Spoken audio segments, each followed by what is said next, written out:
There is a fundamental and serious problem with both the Big Bang Theory and with evolution. To explain what that problem is and why I think it exists, I must take you back to 1992 and the most important bubble bath I ever had. I was reading a very basic book about quantum mechanics. I can't remember exactly what page I was on or what I was thinking at the time, but I do remember the moment that I arrived in this universe. You see, before that bath, I was living in a very different place, where surprisingly little made sense, a place where nobody really knew anything, and a place where no truth at all could ever be found. Then, in what seemed like a second, something changed inside, and everything outside looked different, more real, more interesting. I couldn't think of anything that wasn't interesting. The colours on the surfaces of the bubbles in the bath were mesmerising to me. I remember giggling as I realised that I knew why those colours were there. For the first time in my life, I didn't feel like a fool. A few years later, a friend turned to me after watching an episode of Cosmos by Carl Sagan. She was crying. She looked confused and angry. For a few seconds I didn't understand, and then she asked me the saddest question I ever heard. But it was a question I instantly remembered asking myself over and over back in that bubble bath. And a few years after this, and I'm on the phone to my girlfriend and we're talking about special relativity. That's right, I know what the lady's like. When there's this sudden and prolonged silence on the other end of the line. And the next thing I hear is that same question again. I can't tell if she's laughing or crying. It sounds like both. So on 3 occasions I've been present when somebody caught a glimpse of the universe, not through a telescope, but with their mind. Photos are beautiful and revealing, but the nature and scale of the cosmos are not things you can see with your eyes. They can only be seen, and even then, only partially and fleetingly, in your mind, and only then after you've learned enough. Sadly, there aren't that many people who've experienced it compared to the number that could actually experience it, and fewer still have seen it happen to 2 others. It doesn't make me an expert, but I think it's at least interesting that all 3 experiences had marked similarities. It can only be called a revelation. It happens suddenly, without any warning, and it doesn't last long. Maybe you'll just be daydreaming, when out of nowhere a new realization comes to you that explains something you never understood before, that in turn explains something else, that explains something else, that explains something else, that explains something else. An understanding simply comes into view. The sun will never be just the sun again, and you'll understand why people say that minds can expand. It's the only word for it. You won't really know why you're laughing, and that too will be funny. It's like you know a big secret, and it was all just too easy and too obvious in the end. Everything fits. Everything makes crystal clear sense. Everything flows into everything else. And the gaps that a supernatural God used to occupy, with plenty of room to spare, will evaporate.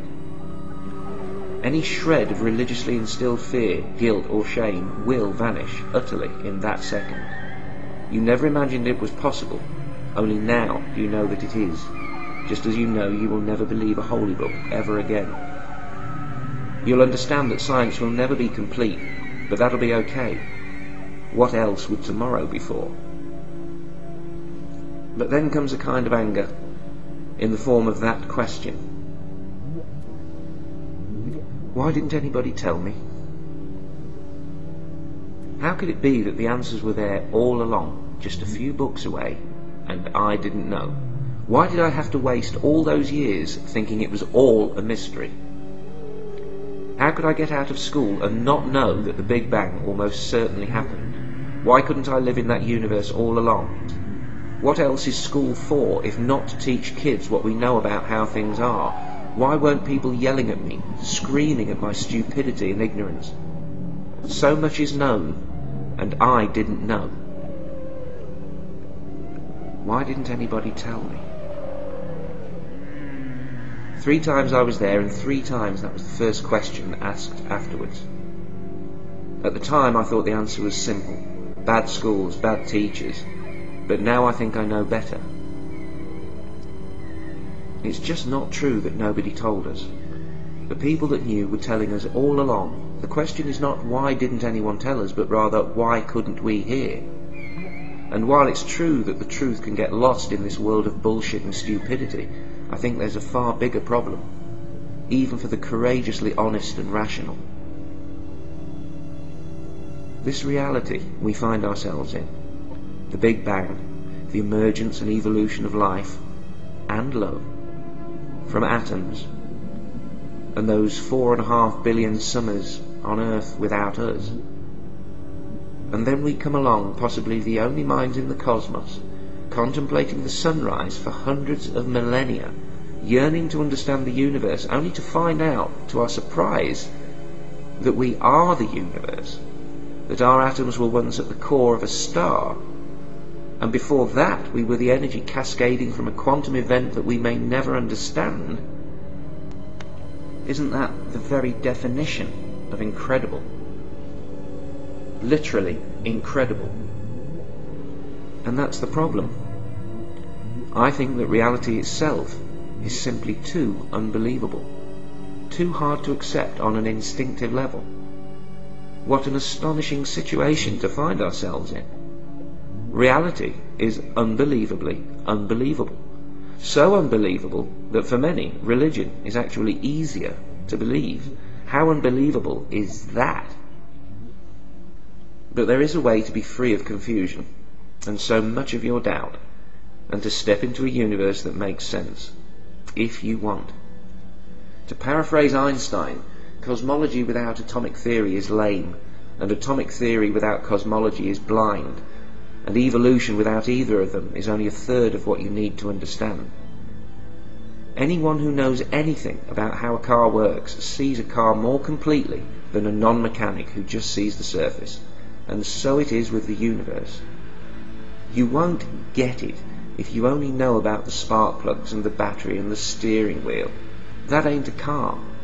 But at some point, as you learn about the major components and their relationships and interdependencies, then, in your mind, you see a car in a way that eyes can't. And if this happens for you with the universe, this is how it will be.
I can only say what it's like.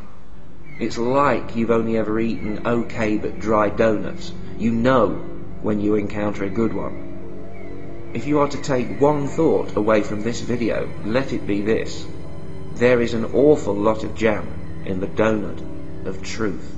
It's like knowing, or rather like knowing that you probably know. Like you know you thought you knew, but now you know you know. Probably. Would you read that back to me? I'm afraid that might make me sound pompous to your readers. Take out the probably.